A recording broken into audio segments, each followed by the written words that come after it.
Monday Night Football, baby. We're here. There's only one other good play on Minnesota.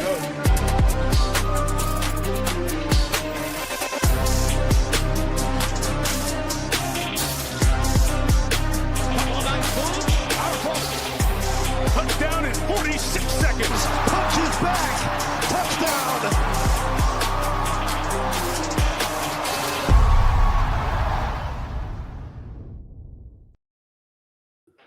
Oh, if you didn't know, it's the NBA Hardwood show on a Wednesday. Man, it's a weird day, DC. We got 4 games, short slate tonight, but we do have a 2-game night slate, and then there's obviously showdown. So still a bunch of slates over on DraftKings, but it is weird for a Wednesday slate to be a short slate like this with only 4 games as a main slate, but that's all right. Still some decent contests up over on DraftKings. And we're going to break it all down, go through these teams, some of them on the back end of a back-to-back, so it should be interesting. But how you doing, my friend? How are you feeling on this Wednesday?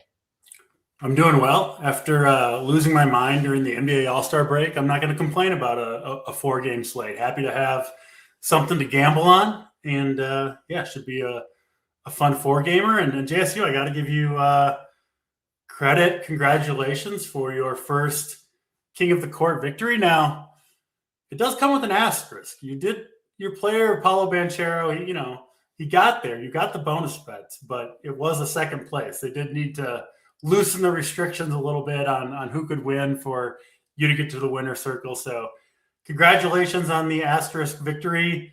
I got one too. So we went 2 for 2. Anthony Edwards also in the winner circle. So yeah, let's try to back it up today.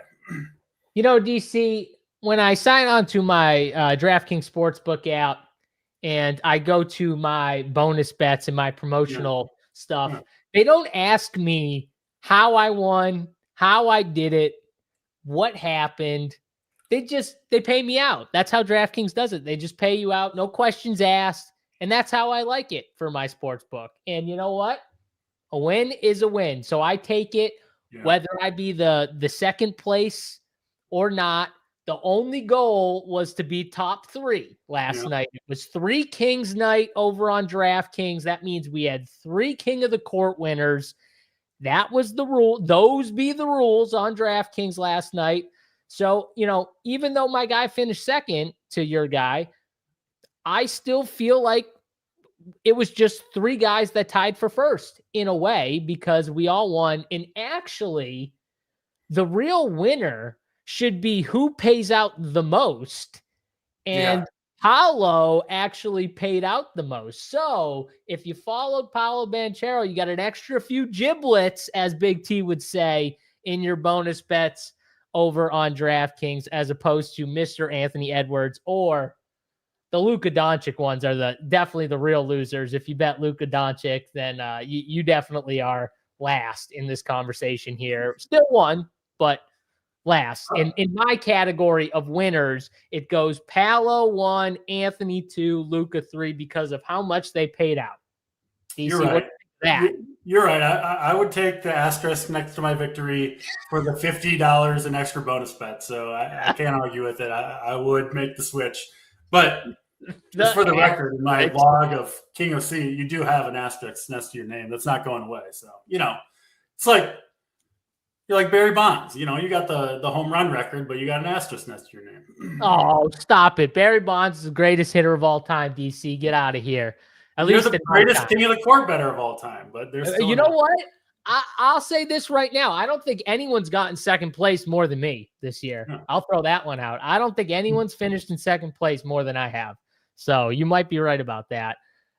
Drew won $811 on Paolo last week. That was awesome. I remember our guy Landa talking that up in the chat. He smashed last week. So Paolo's getting it done for the people. Paolo is the people's King of the Court winner the last couple weeks. It's been pretty nice if you've stuck on the Paolo train. You know who didn't compete for King of the Court? My anti-play of the day, Quentin Grimes, with a solid 8.5 fantasy points, which rub it in. That was a good call. That was a good call. I had to. You know what though, DC? The whole Philly team was anti because that game they got demolished. They got just absolutely killed. Edgecombe got hurt. Maxey obviously bust. They got blown out. That was a rough game. I don't know if you got to watch some of it, but it was rough scene. Yeah, I was enjoying watching Quentin Grimes do nothing all game, so I did enjoy that one. Listen, Griffey Jr. might be better than Barry Bonds, but in my mind, the realist, Barry Bonds is the greatest hitter of all time, and that's what we're going with. Because in my mind, all I can remember as a kid was Barry Bonds just hitting bombs into the water. Not even in the stand, over the stands, DC, into the water. That's all I can remember as a kid. So he's the GOAT. I was a big Griffey guy growing up as a kid. I was a Mariners fan because of Griffey, but I got to lean Bonds too. Bonds over Griffey. JSU knows baseball like Big T knows WNBA. You could have used. Might be kind of true. You could have used any of us on knowing WNBA. Definitely. Yeah, you could just say like Run Pure Sports knows WNBA. Like you could have used all of us. We're all tied for last. Yeah. Nope. Yeah. I'll watch anything over. Someone posted DC. I forget who it was, but someone posted like 9 or 10 different sporting events, right? Like the NBA playoffs, NFL playoffs, MLB playoffs, Augusta, Masters, all these events. And they're like, if you could only have 3, you could only watch 3 every year. And the rest just went away. You couldn't watch any of the other sporting events. March Madness was one, the college football playoffs. Like, what are the 3 sports that you're watching? What are the 3 events that you are 100% watching? I think like the Olympics was in there. Like, what would be your 3 because I feel like there's 2 obvious ones for me, and then the third is a little iffy. But do you have 3 like off the top of your head you would hands down be watching? I can't miss the Super Bowl. Big cultural event you need to watch. So that'll be NFL playoffs. You're in. Yeah. Okay, NFL playoffs. Yeah. I'm gonna go a little off the grid here for my second choice. MLB opening day is my favorite day of the entire year, specifically opening day. If you give me, the first week or something, because, if you get the whole playoffs, and that seems fair, I would go for the beginning of the season. Maybe one time through the rotation for each MLB team would be number 2. Number 3, I'd be bummed to miss the NBA playoffs. The regular season, I don't need to watch too many regular season games. I do, but I wouldn't need to. But yeah, NBA playoffs, I'd be sad to skip. Yeah. Opening day has a soft spot in my heart, even though I'm not a huge baseball guy, just because I had that a few years ago, that massive opening day slate for DFS in baseball. It was like one of my, in my mind, it's one of my best accomplishments in DFS ever was pretty much winning that 15 and 555 with 2 lineups, both hand built, and winning by like 20 points. So I have a soft spot for opening day, but I think it would be NBA playoffs, NFL playoffs. And I went back and forth on March Madness or the Masters, but I think I would have to go March Madness would be my third. JRF's got the actual tweet here. So you actually, you do get to keep 3, cut 9. I was thinking it was keep 9, cut 3. But if I just had to cut 3 from this list, WNBA is gone. Well, that's easy then. I made it way harder. Like you could only have 3. Cutting 3 is so easy in that situation. My question was actually better. The Olympics can go. I don't need to watch the Olympics. I mean, Wimbledon can definitely go. College World Series can go. Stanley Cup can go. Yeah. That's easy. See, my question was way harder. Yeah, you're right. Yeah. You're right. Mine was way harder. Because WNBA is just like the easiest first cancel of all time. So you just throw that one out. That's out immediately. And then Wimbledon and what would you say? Hockey? Yeah, hockey. Throw that out. What's your price in dollars to never watch a single second of WNBA ever again in your life? I'm sorry, what? What's the lowest price you would accept to never watch a WNBA game in your life again? I mean, I'll accept anything. I would never turn. I One- would never watch it. $1. $1. Yeah, 99 cents, 69 cents. Literally, there's just no reason for me to watch WNBA, and I'm not trying to be a dick or anything like that. I just watch so much NBA, college basketball. There's just no reason to watch it. I rather watch baseball in the summer. And I'm not even that big of a baseball guy, but I'd rather watch baseball. Yeah, there's just no reason for me to watch it or turn it on or anything like that, to be honest. So yeah, it is what it is. All right, that was fun. Again, my question was way better, but DC, we do have 4 games to talk about here. Before we get to the 4 games, you have another baseball bet, I think, for the people today. What is this now? We at like 6 bets? Yeah, I think this is 5 or 6. The other ones have been kind of long shot-ish, so this will be, a minus 110 on either side. But my guy, Christopher Sanchez, I know I'm high on him this season. Under 3.22 ERA on the seasons on DraftKings. It's minus 110. I think he'll be well under 3. One of the best at run suppression in the league. So there you go. Christopher Sanchez under a 3.22 ERA. And when you do some of those best ball drafts, he will randomly sometimes fall. He's like a random faller in that range. He's got like a mid-30s ADP, but I've seen him fall like into the mid-40s and stuff like. So sometimes you can get a nice value on old Christopher Sanchez. I think he'll be next year around this time. I think he'll be going right up there with the top few guys in the first or second round. Like in the Garrett Crochet range, like after Scenes and Scooble, pretty much. Yep. Yeah. Juice says throw on some G League. Yeah, you got the G League. Powered One says I'd watch poker over. I'd watch my boy ODB in poker 100% over WNBA. Absolutely. I'd watch NASCAR. Honestly, like just thinking about it, I'd watch a bunch of stuff over it. Just NASCAR, you're getting close for me on the NASCAR. I don't know, dude. I'll say this: NASCAR not exciting. Like the first. The beginning, in the middle, but you put it on at the end, like that last like 30 minutes of a NASCAR race, and they're crashing and trying to move up positions. That's when it's fun. But I get the apprehension about NASCAR, but I will say I'll take your word for it. I'll take your word for it on the NASCAR. Okay, you'd watch WNBA over NASCAR? You putting that out there? I think so. I think I would. Oh my God. But no. The truth is, it'd have to be some dire straits for me to turn on either one. I've never watched F1. Is it better? Really? Like seriously, F1 better than NASCAR? It's more exciting.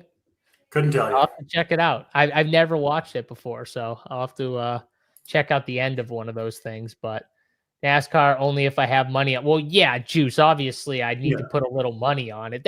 That comes with the territory of majority of things outside of like I can watch NBA without money on it if I had to. I can watch NFL if I had to. March Madness if I had to. But that's a short list right there, DC. I think I'm drawing thin after those 3. Yeah. It's hard to watch anything after 10 years of DFS and gambling without at least a little scratch on it, right? Like it doesn't have to be a lot, but you got to have a little. Yeah. Ostastic says the question is, what would you watch if you couldn't bet or play DFS for it? That is the question. You're right. And I think I just told you my 3 answers, those 3 events, NBA, NFL, and March Madness. The truth is for me, at this point, I don't think I would watch a lot of sports if I couldn't gamble. Would you watch baseball? I know you're a big baseball guy. Would you watch it? Assuming I could still play season long, yes. But if I like literally no, you can't play anything. No action. No, I'd probably find a new hobby. You know what? We'd probably just play more sports as adults if we could. Probably like find another way to fill my time, and I don't think it would be watching game 42 of the baseball season. There's no scratch on it. So. Yeah, you wouldn't be watching game 162 or 42 or anything like that Yeah. for the baseball season. All right. Well, that was fun right there. All right. So, DC, did you give your bet? I forgot. Did you give your baseball bet? Yeah, Sanchez under ERA. Sanchez okay, Christopher Sanchez under on the ERA. All right, let's dive into this 4-gamer here. All games locked between 7 and 8 o'clock. So nice tight hour window here, and not a ton when it comes to like waiting on guys being really like in or out. There's a couple guys, Denny's questionable for tonight. But for the most part, we've got a lot of the news outside of like Denny. It feels like those Memphis guys seem like they're going to be out.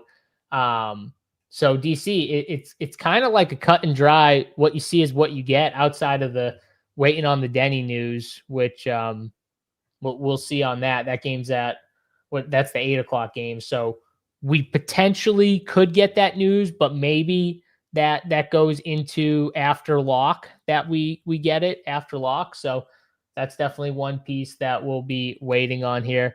NHL playoffs are definitely up there. Not for me, but I know a ton of people that love the NHL playoffs that like can't get enough of it.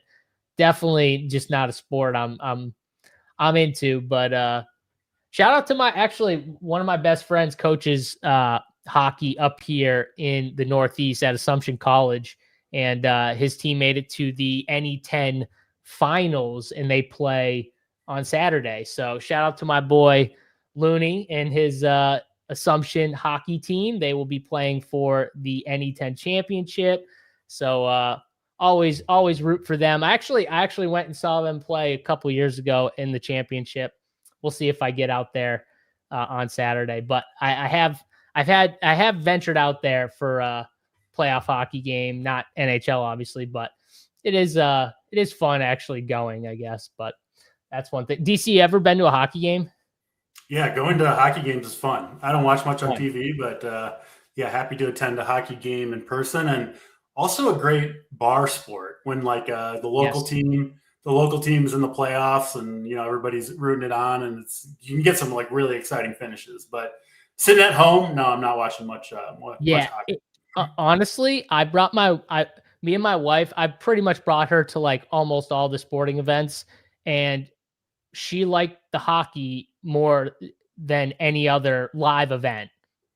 I can see that. Yeah. So yeah, I was not expecting her at all to like hockey, and she liked it the most. It's unfortunate for me because now she's like, let's go to a hockey game. And I'm like, we'll see.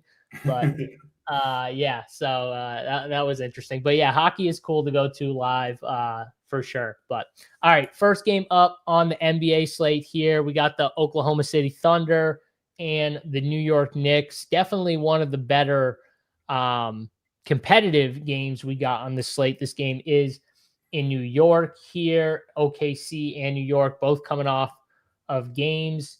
Now we get SGA back for this game here. Obviously, they played last night and they didn't have SGA. Now they'll have SGA back for tonight's game. They'll also have Isaiah Hartenstein back for tonight's game. Jalen Williams still out. AJ Mitchell still out. Those are pretty much the two big, name guys that are out for the Thunder here. And then the Knicks still missing Miles McBride, and they'll be without Mitchell Robinson here, who played 20 minutes last night, DC. So both these teams coming off of, a game last night, and now they play each other tonight, missing, a couple key pieces here, a couple off the bench for the Knicks, and then, obviously Jalen Williams still out. But what are you thinking here from a DFS perspective? Obviously, you got a lot of studs to choose from in this game.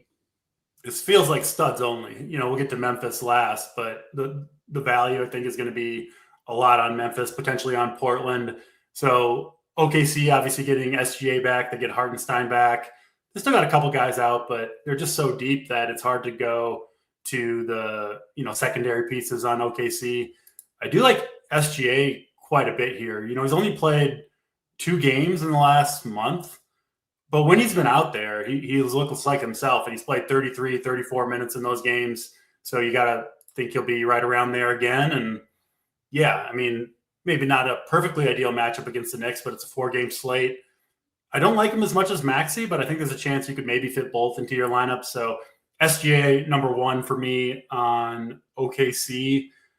I don't see a lot else on OKC I'm super interested in, honestly.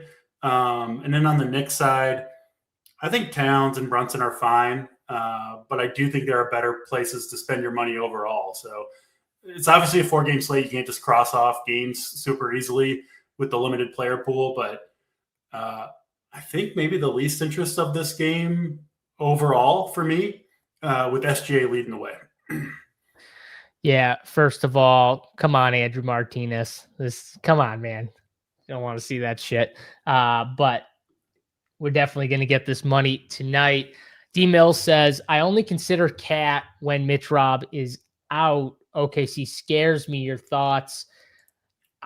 I'm a little scared of this OKC matchup for sure. I agree with DC. I'm definitely, I'm actually more scared though. Like I agree with him. SGA to me, I think you can make the case that he's the best spend on the slate. I would lean Maxey as number 1. I think I'd put SGA as number 2, but I know on the surface it looks like a bad matchup, but I always like when these like top tier players go in to Madison Square Garden, DC to play the Knicks. Because it just feels like it's one of those spots. Remember, SGA rested yesterday, right? He's been in and out of the lineup. This is one of those games. They're playing a good team in New York. It's a spot for SGA to kind of show out. Is he the lead for MVP? I think he is right now. This is one of those spots, people are going to be watching. I could see him wanting to try and put on a show, even in a tough, matchup with, tough individual defenders here. But, SGA can win any matchup, so I'm not really worried about that. So, yeah, I definitely like him. I don't like the rest of OKC outside of, maybe you can take a shot on a cheap guy, like I don't even like Jared McCain though. Like he's 4,100 now. He's been balling, but I think with SGA, it's just thin. Case and Wall is 5,700. No, there's really nowhere else to go with this OKC team outside of SGA. And then when you pull up the Knicks, it's like, man, no Mitch Rob, but the matchup's brutal. I like Josh Hart, what he's doing from a peripheral standpoint. I mean, if you look at some of these games, 9 rebounds, 5 assists, 4 and 5, 5 and 5, 10 and 7, 7 and 7. He's doing his thing, and that's what you kind of need from Josh Hart. You're going to need that fill up the stat category type things. And I feel like if I were to play a Nick DC, it would be like a Josh Hart fitting my lineups, like my last spot, and Josh Hart's kind of sitting there at 6,600, even in a tough spot matchup wise. I can play some of him, so I think he'd be the one Nick that I don't mind here. Do you see any other Nick you could play? No, I mean, like I said, I think Towns and Brunson and Hart are all fine, but none are priorities for me.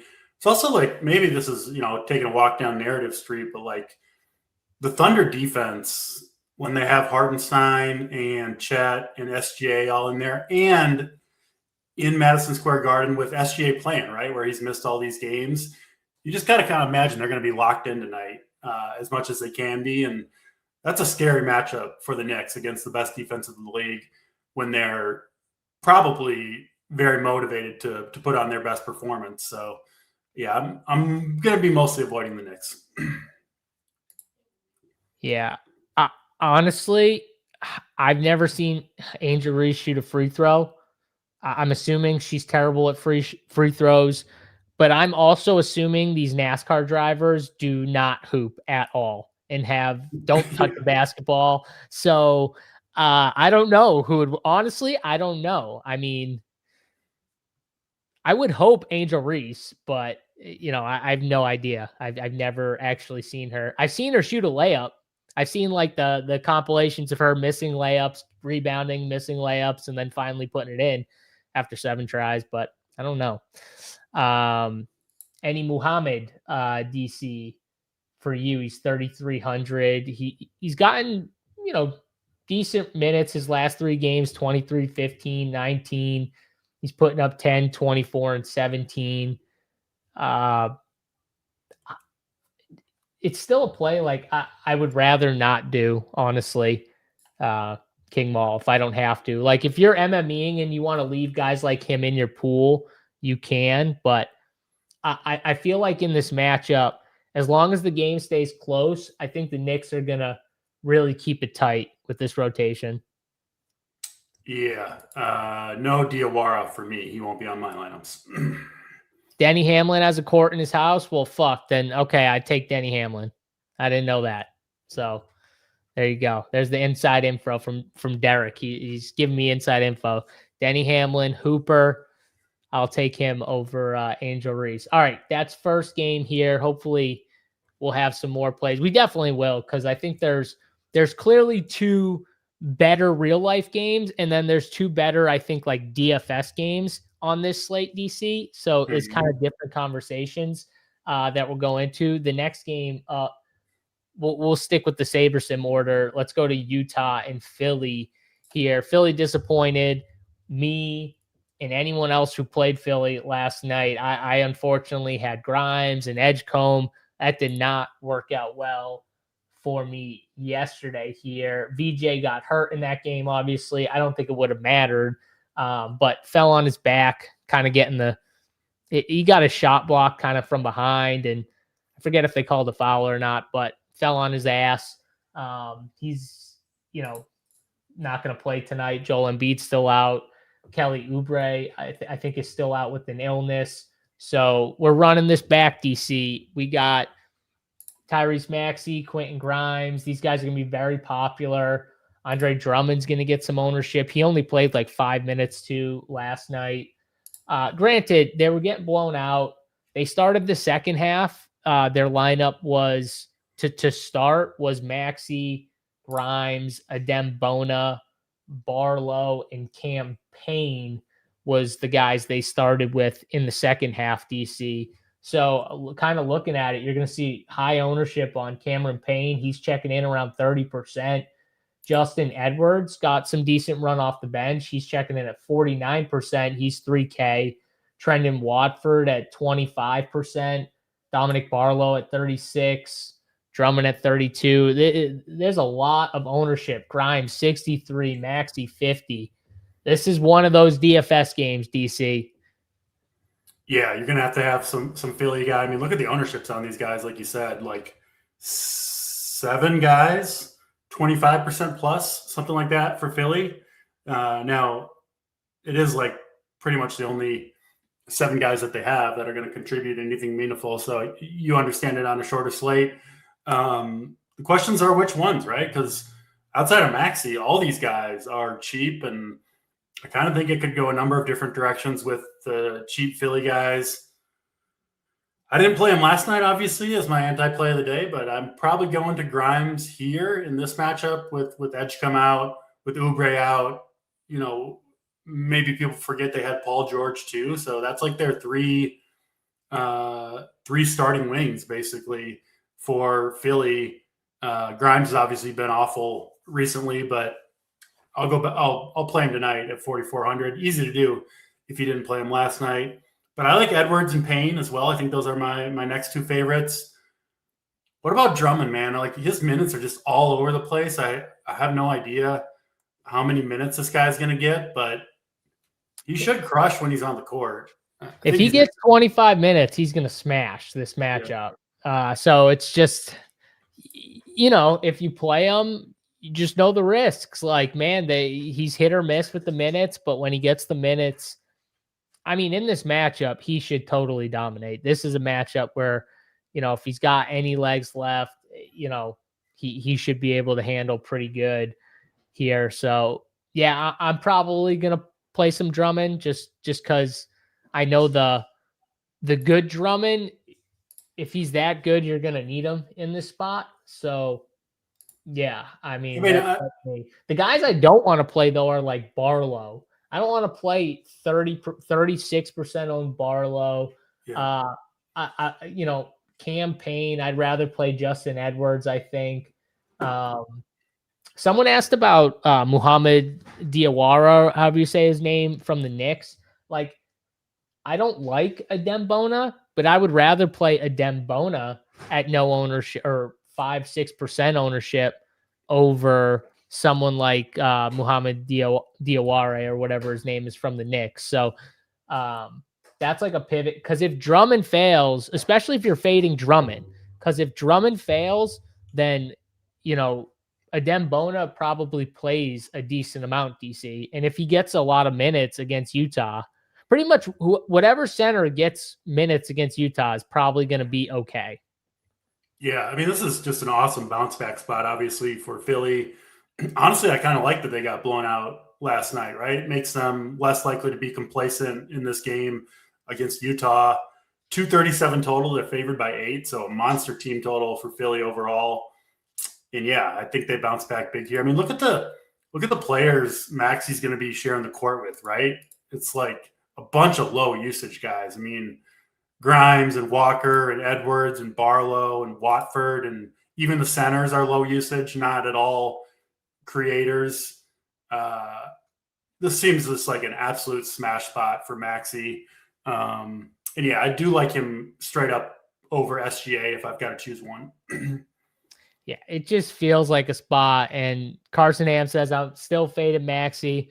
I respect it, but this is one of those matchups, man, where we just gotta, and in DFS sometimes we just gotta throw out sometimes the last night's game or performance. They got killed. I mean, they were playing a better team. They didn't have it, and they got rolled. It happens in the NBA. It's the NBA regular season. Even good teams get rolled sometimes, DC, and now the matchup is just completely different. They go from playing the Spurs to the Utah Jazz, who just, those are the matchups we want, the Utah Jazz. Utah's bad everywhere, but especially guarding the backcourt, point guards in particular, they just get absolutely roasted.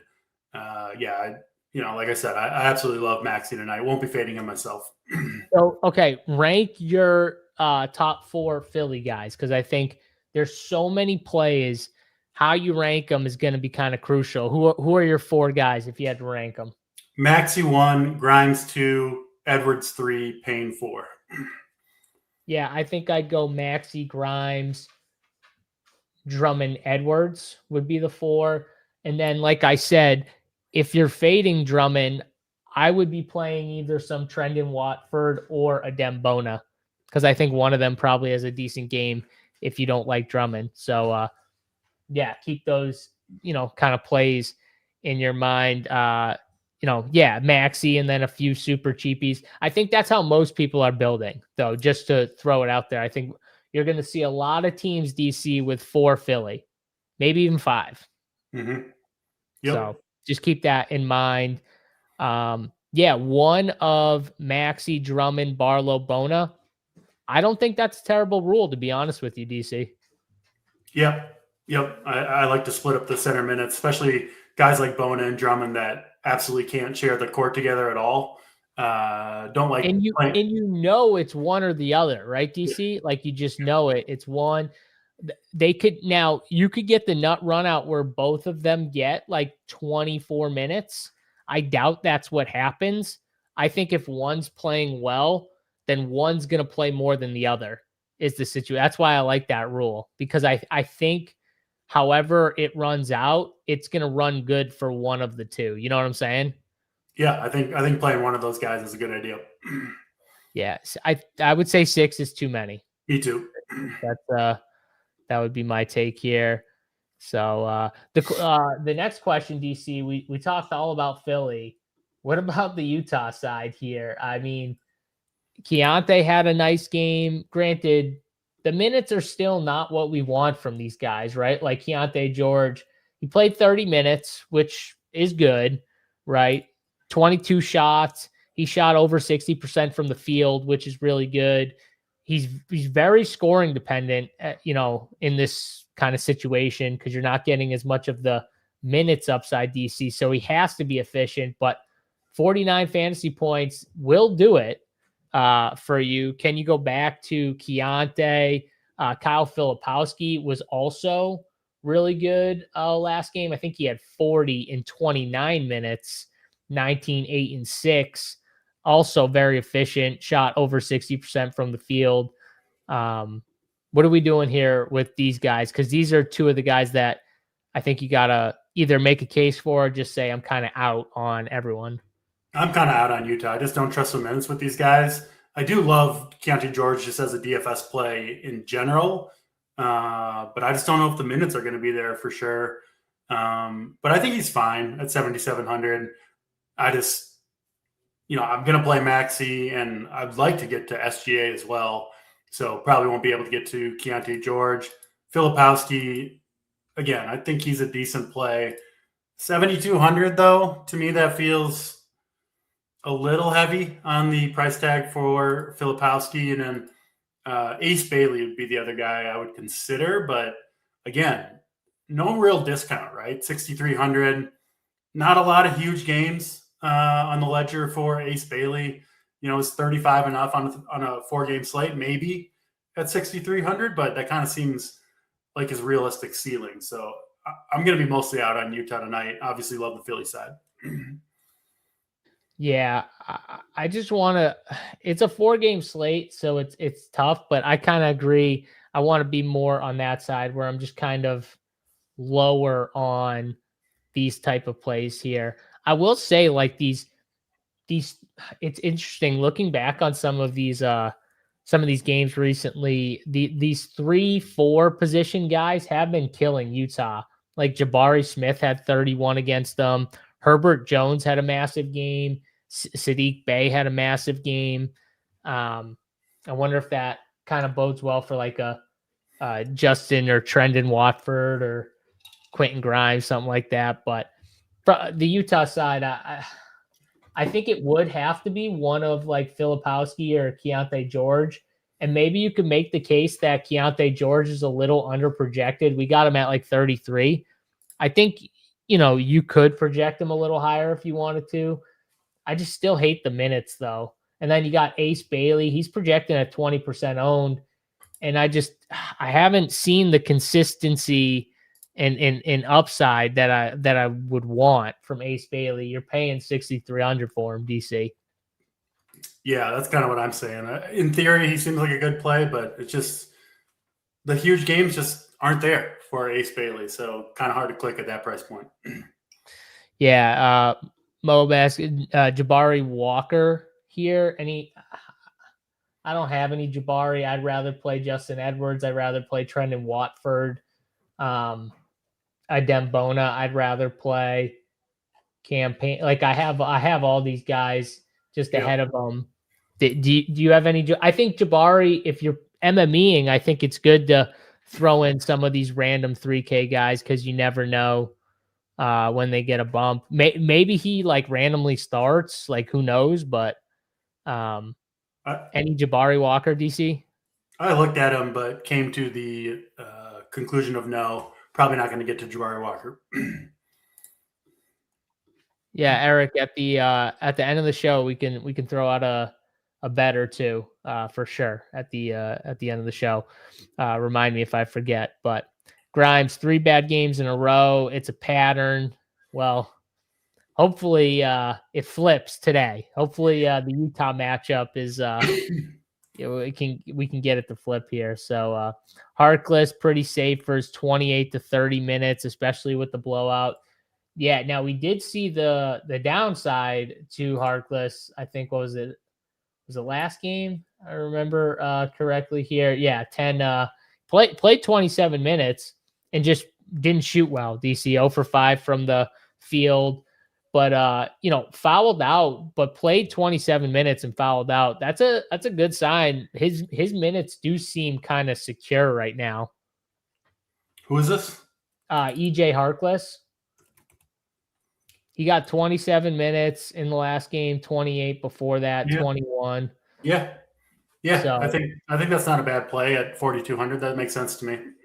yeah, I think there are better value plays. I mean, we haven't even gotten to another game where I think there's some good value plays, but he's definitely someone I think you can keep in the pool from Utah if you want to go there. But I do think there are better value plays. Yes, my favorite, his brother Mo, my favorite DFS player, his brother Mo. Mo is not very good in DFS, though, I will say. So EJ, not in good shape if he's following Mo's footsteps. DC, I don't know if you remember Mo Harkless, but he would play 20, 28, 30 minutes and give you a good 9. He was one of those players. He was a disciple of Tony Snell. Yes, he was. He was definitely a disciple. Andre Roberson, you remember him from OKC? Yeah. It's another guy. Yeah, there were just some guys that could play. PJ Tucker could play 35 minutes a night and just get you a consistent 12. You know, there's so many I can think of in my. Some might put Quentin Grimes in that category. So, oh, Jesus, don't be putting that bad juju on Quentin Grimes. You're in on him. You better be careful. You're putting in the more shit I talk on him, the better chance he's got to put up a big game. I'll keep going. Oh yeah, Grimes is projecting right now around 63% on Sabre, at least, maybe in different spots. In higher dollar, he might get up to 75, percent owned, something like that here. So it wouldn't shock me if he did. Yep. See, James remembers Roberson. Yep, definitely. JSU Svi might be sneaky 30 plus. Oh man, I can't do it. I can't do Svi. We've just got too many cheap plays on this slate that I think are just much more guaranteed for the minutes to do a Svi. But I get it. You're trying to and like the last team I want to guess on is Utah, because who the heck knows what they decide to do. I rather guess with any of these other teams on the slate than Utah would be my.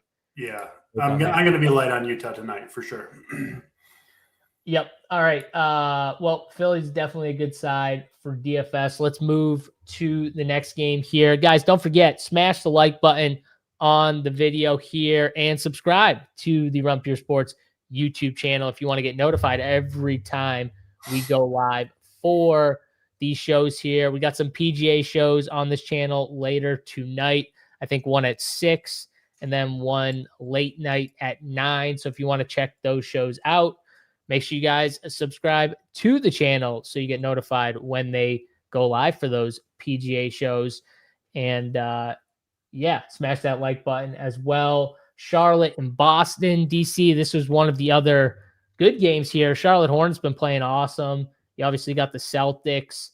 No Jason Tatum tonight, DC, but I heard rumors that he could potentially be back as soon as Friday. We'll see what happens with that. So, Jaylen Brown, it might be one of his last shots at getting the solo ball here without the star Jason Tatum. He'll still have a few more spots because obviously Tatum's not going to play every game, so he'll still have chances to solidify trying to win the MVP because I know he's going for it, obviously. But this is a good spot here at home against Charlotte. It's a tough matchup against a team that's been playing really well, especially since the All-Star break. And it'd be a good spot for Jaylen Brown to try and come out. I would expect a very aggressive Jaylen Brown in this spot. He knows Tatum's coming back, DC.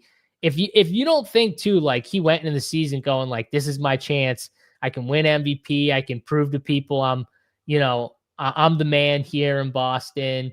Because everyone looks at him as a B option always, especially around here. Tatum's, no matter what, like Tatum is always looked at as an A, whether you agree with it or not. That's just how most people look at it, is there's a level that Tatum is ahead of Jaylen Brown. And I don't know if that's true. I feel like Jaylen Brown has pretty much closed the gap if you were wondering that. But I think that's how Jaylen Brown felt, because I'm sure he definitely hears what everyone says. So he knows what people say. And if you don't think he came in this year going, this is my chance to win MVP, to show people that I'm a true like alpha number one, I don't need Tatum to win. And he did prove that, because Boston is, top 3 in the East right now. What are they, second or third? I can't remember off the top of my head, but one of the two. And really good record. He's at least in the running for MVP, whether he's second, third, fourth, fifth on your list. He's there. So he's proven it to this point. I think this is one of his last shots to really show it. So what do we think of Jaylen Brown and the Celtics tonight? Yeah, like you said, really good real life game, but for DFS, kind of tough. Low total here, 215, two good defensive teams, and two, obviously outside of Tatum, who's been out all year, of course, two pretty healthy teams. So usually when Boston's, fully healthy like this, I do lean Jaylen Brown as the spend up. Problem is on this slate, I prefer both the guards, SGA and Maxey, to Brown. Obviously different positions, but there's a lot of flexibility in building rosters tonight. I feel like the shooting guard, small forward, power forwards all have pretty good value options. So, Sabres got Brown at 33, 34% here. So you're not getting a huge ownership discount from guys like Maxey and SGA. A little bit one, at least on Maxey, but not a huge one.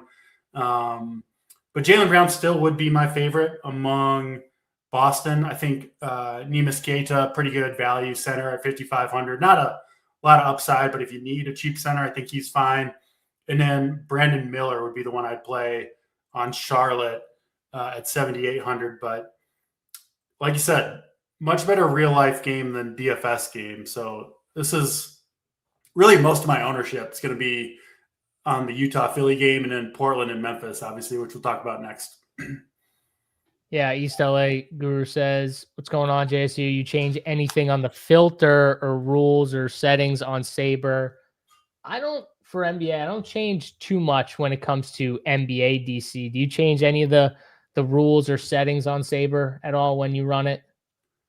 I do the center thing, right? Like splitting up Bona and Drummond, one max. That's the biggest rule that I commonly use.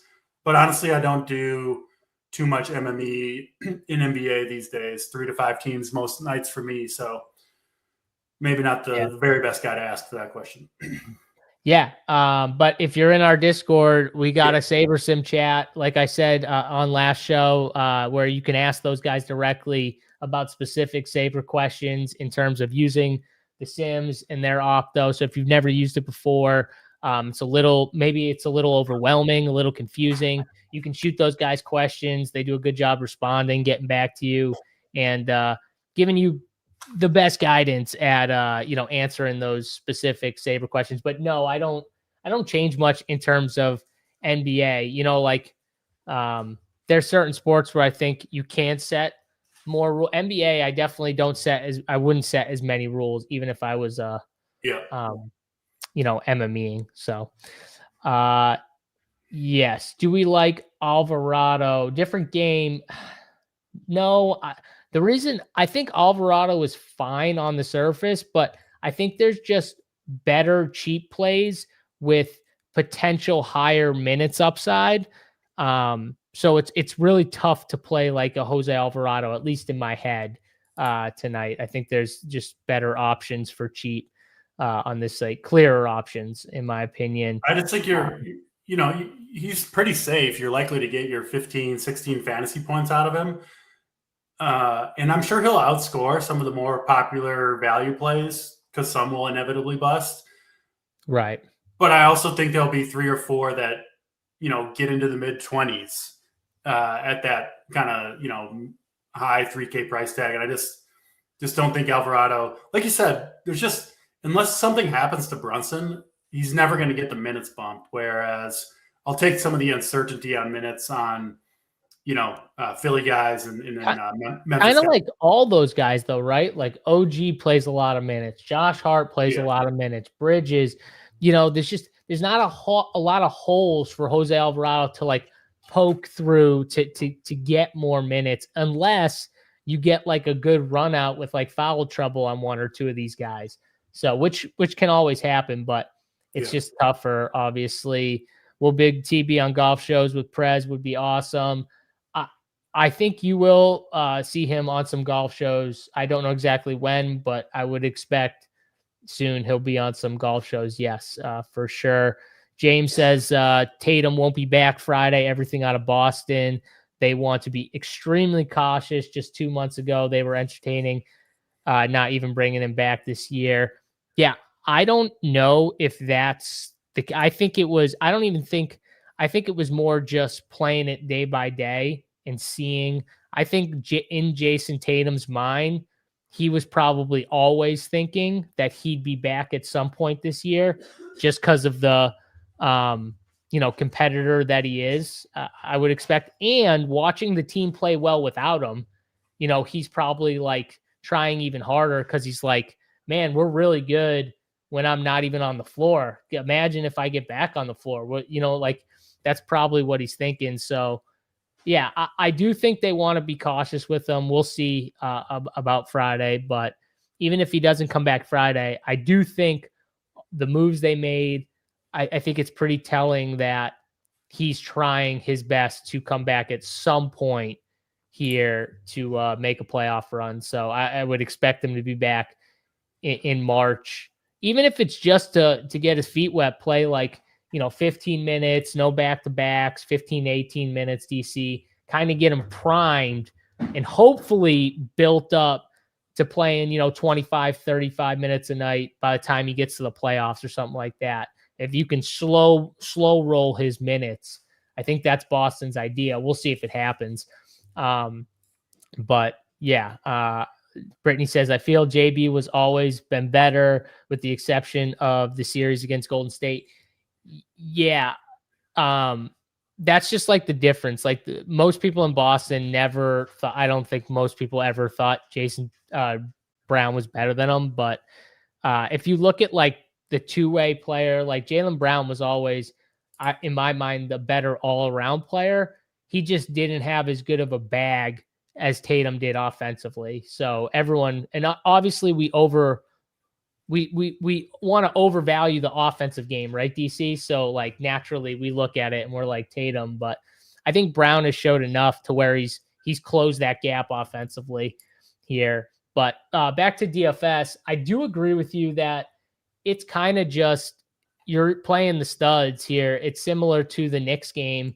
Jaylen Brown and Brandon Miller, the two guys in my mind that hold the most upside from their teams and the two guys that I would, contemplate playing. I don't want to play, like Kobe White's back. He's 5,400. I'm not playing him. Diabate, I don't really like in this spot. Miles Bridges is still somewhat cheap, but he hasn't really shown like upside. He's shown like security, but not upside. So probably out on him. I know Grant Williams is out, but it's just not a spot I want to attack too much. In Boston, I think is when everyone's healthy, it's a tough click for all these other guys. You got Kada and Vucevic. Pritchard at 7,500 with Brown back, just too expensive, I think. So, it's really the studs, those two guys. For me, sounds like we're on the same page right there, DC. So let's go to the final game of the night. Portland and Memphis here. Like I said in the beginning of the show, Portland with questionable Denny Avdia, still questionable for tonight. We'll see what happens with him. Obviously, if he's out, I think you got a clear bump to guys like Drew Holiday, Scoot Henderson, I think gets a bump.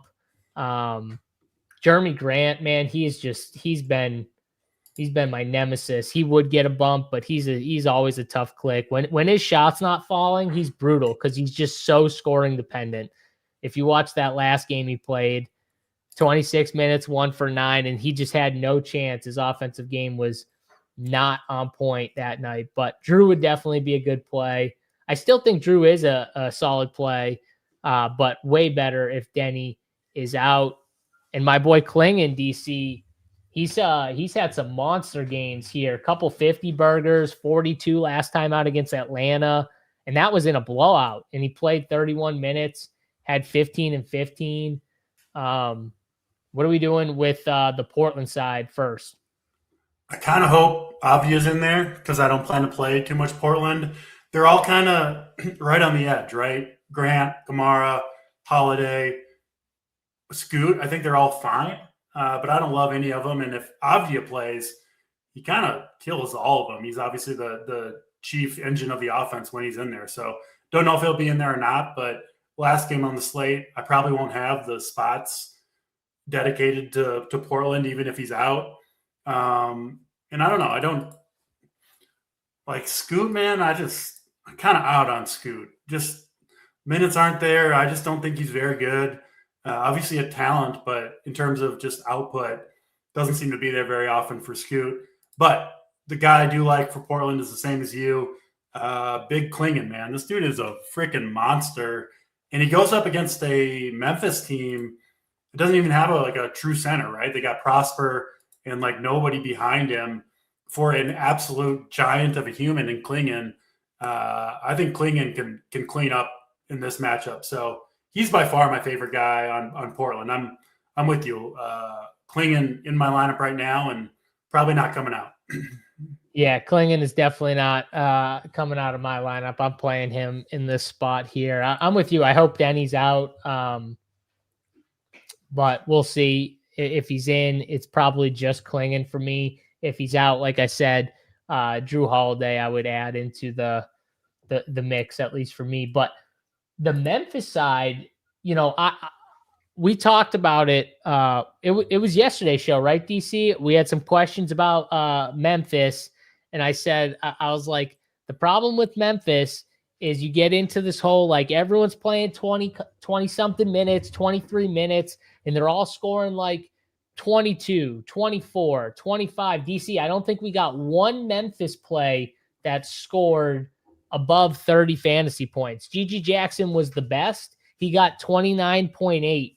DC, I'm pretty sure, was the best. And he only played 23 minutes, and he was 60, I think 2 or 300, whatever he was in that matchup. So that doesn't get it done. But now we've got a situation where all these guys that were out pretty much yesterday are out, but now we got Ty Jerome doubtful, Scottie Pippen Jr. doubtful, Cedric Coward doubtful. And the big news, Taylor Hendricks, just when we went on to do the show, got downgraded to questionable for this game, DC. And if he's out, then we're talking about Memphis going from a 9-man rotation to an 8-man rotation, which is a pretty big deal for a team like Memphis, because the reason I've been out on Memphis on a lot of these slates is because of the bodies and the fact that they're spreading the minutes around. Well, if you only have 8 bodies, DC, even 9, you can make this case. But if you only have 8, it makes it really hard to totally spread the minutes around, where I think some of these guys are going to have to get there if they got only 8 bodies. It's going to be harder to just spread the minutes around. Some of these guys are going to play much bigger minutes, DC. So I think from a DFS outlook, that's going to help. That's going to help Gigi Jackson. He'll probably, if Taylor Hendricks is out, he probably goes from playing 23, 24 minutes to 30 minutes. And I think that's massive, honestly. Javon Small could play, I don't know, 35 minutes tonight. That's huge. Cam Spencer maybe gets a minutes bump. Prosper, I think, goes from mid 20s to high 20s or more. Walter Clayton. So I really like Memphis tonight if we get these guys all out, which it looks like at least the 3 doubtful guys are going to miss. And then the Hendricks news, I'm going to kind of play it like he's hopefully going to be out. And if that's the case, I think Memphis is a really good target on tonight's slate. I think they're I think they're the second best plays over the Philly plays, but right behind them. I'm kind of reluctantly with you, especially if they're down to 8 guys. Memphis coaching staff going to have to break out the calculator to try to keep all these guys under 30 minutes. But if they're down to 8 guys, they won't be able to do it. So they'll have to play somebody. Could you imagine if they all get like 28 minutes exactly? Yeah. Honestly, wouldn't shock me. Even then, though, we'd get a few guys there. Yeah. If that was the case. I like a lot of the guys you mentioned. I mean, Small, Clayton, I think Jalen Wells pretty good, and then Prosper is going to have to play minutes at center against Klingon, right? Like, they don't care if they win. Prosper is not big enough to handle. No. They're going to have issues handling Klingon. But I think he's the best 20 rebounds. Yeah, I mean, who else is it going to be? I mean, who's their second biggest guy? Gigi Jackson? He can't play center, really. So Gigi, Prosper, those are the guys. Yeah, I like Prosper, Small, Wells, Clayton, could play Spencer. I mean, honestly, it's hard to say which ones because they're all going to play the exact same amount of minutes. So, and they're all the same price. Well, I think Javon Small is my clear number one with all these guards out, with no Ty Jerome, with no Scottie Pippen, to me at least, it looking like they're kind of Javon Small over Cam Spencer. I think Javon Small is my clear number one. I've got him 1, 2. Yep. And then it would be, Prosper and Jackson 2, 3. And then after that, I think this is when the rankings, because I think the first 3, no matter how you order them, I think we all have the same 3, maybe. Walter Clayton would be 4. I've got Clayton up there. He's in my top 3 for sure. Okay, so you have Clayton over who? Gigi? Yeah, cheaper. Okay.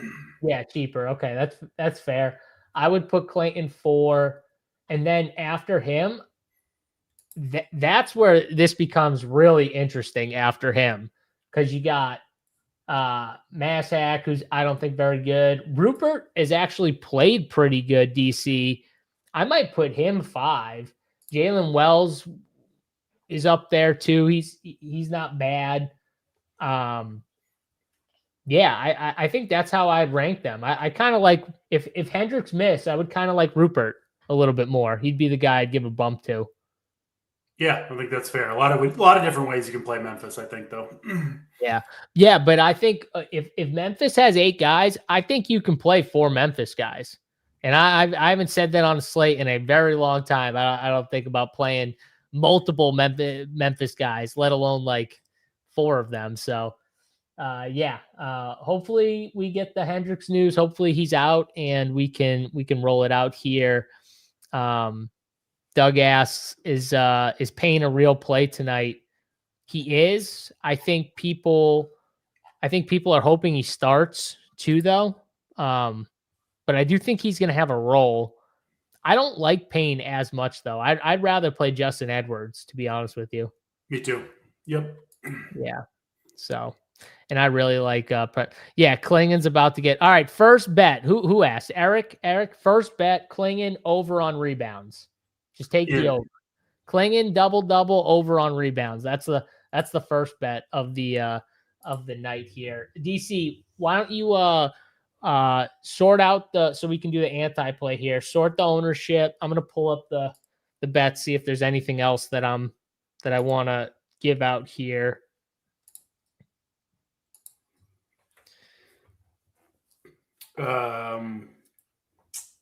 Sorted by ownership. Same as last night, JSU. We got Quentin Grimes leading the way at, what do we think, 70% ownership? Do it again, DC. Do it again. I'm doing it again. I said I was playing Quentin Grimes. I'm backing down. I'll fade him again. You can. Wow. 50% of the field can play Quentin Grimes. I'll go to Edwards and Watford and Maxey. Damn, look at you. All right, I'm going to give 2. My first one is going to be Dominic Barlow. I'm just not playing 35% on Dominic Barlow. I just can't. I can't do it. If he beats me, he beats me. And then Ace Bailey at 20%. I don't understand. He might get 30, but that's still not going to beat me. 30 is not going to beat me. Even 35 is really not going to beat me. He's got to give a better. I'd rather take shots on even like a lower owned Josh Hart or something like that at the same or around the same price tag. Yeah. So yeah, give me those two as my anti plays for sure here. What about your play, DC? The play you gotta play tonight. I don't want to steal yours. I think I know who it's going to All be. right. Steal it if you got it. All right. Kling Tong it is. Donovan Clingan.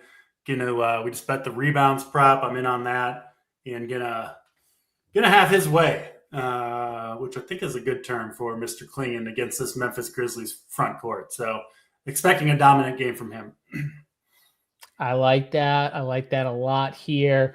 Another guy I definitely like is Javon Small here. 23% owned.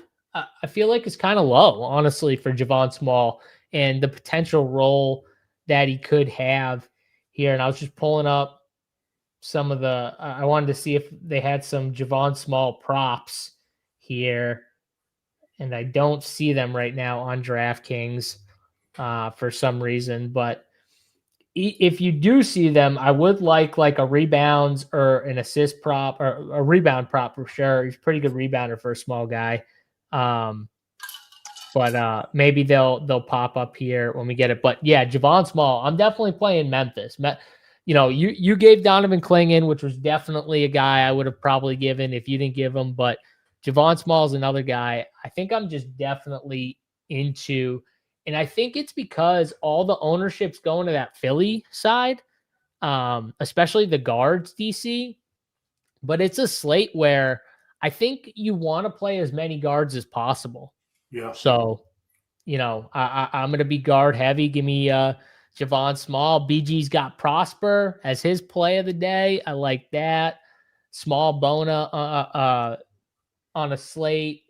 Just at me next time. I think Bona is a low-owned play. Juice likes OG Anunoby as a play of the day, 40 plus.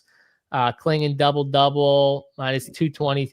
Yeah, you don't want to bet that. Just bet the over on rebounds, DC. What's the over on rebounds right now? 24. Should be. What is it? No, I just made up a number. I said 24. I know it's not that, but that's what I feel like he's going to get. 13.5 is minus 105. There you go. Yeah. That's the Prosper or Drummond. I like Drummond more right now, but I might say Prosper if we get the 8 guys, Big Cat. So it just kind of depends on. Right now it's Drummond, but I think Prosper would be my answer if Hendricks is out. Wofford and Small or Clayton and Rupert. I probably go the small side, but if I had to give like a low owned play, like someone who's I would assume under 10%, Ryan Rupert, however you say his first name, he'd probably be at DC. I think if we get those 8 guys, I think he's a very interesting play, and it might fall through the cracks just because we might get the news after lock. Yeah, I like the Rupert call. I'm in on that. Yep. All right. So those are the plays of the day here.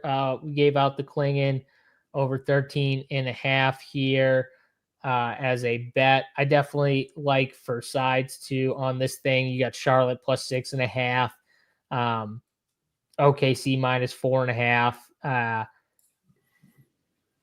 As 2 bets here on this thing for tonight. So all the other content we're going to get up now. We're going to have the late slate up for tonight, the 2-gamer. So if you're looking for that, we'll have that posted in a little bit. I didn't play any Knipple. Rupert's 10-day expired? Really? Well, if that's the case, then... Don't play him. Well, yeah, if that's the case, don't play him. But if that's also the case, then they need 8 guys to play a game, to suit up, right, DC? Mm-hmm. So Hendricks would have to play. Yeah, I think that's right without counting up. I'm going to have to look at they signed him to a 2-way. Okay, he signed another 10-day. There we go. I was going to say he had to re-sign. So Yeah. he agreed today. Thank you. Thank you very much, sir. So there you go. Yep, he signed it today. All right, so we're good. He's fine. I'm not playing any Knipple. I think me and DC like Brandon Miller as the one Charlotte guy from that game here. So yeah, that's it. All right, there we go. We figured that out. Thank you, chat. Thank you, everyone who's watching here. Don't forget, smash the like button on your way out. We'll be back tomorrow, same time, same place. For DC, I'm JSU. Good luck in your DraftKings, DFS, and betting over on DK Sportsbook for this 4-game banger. And we'll check you guys tomorrow. We're out.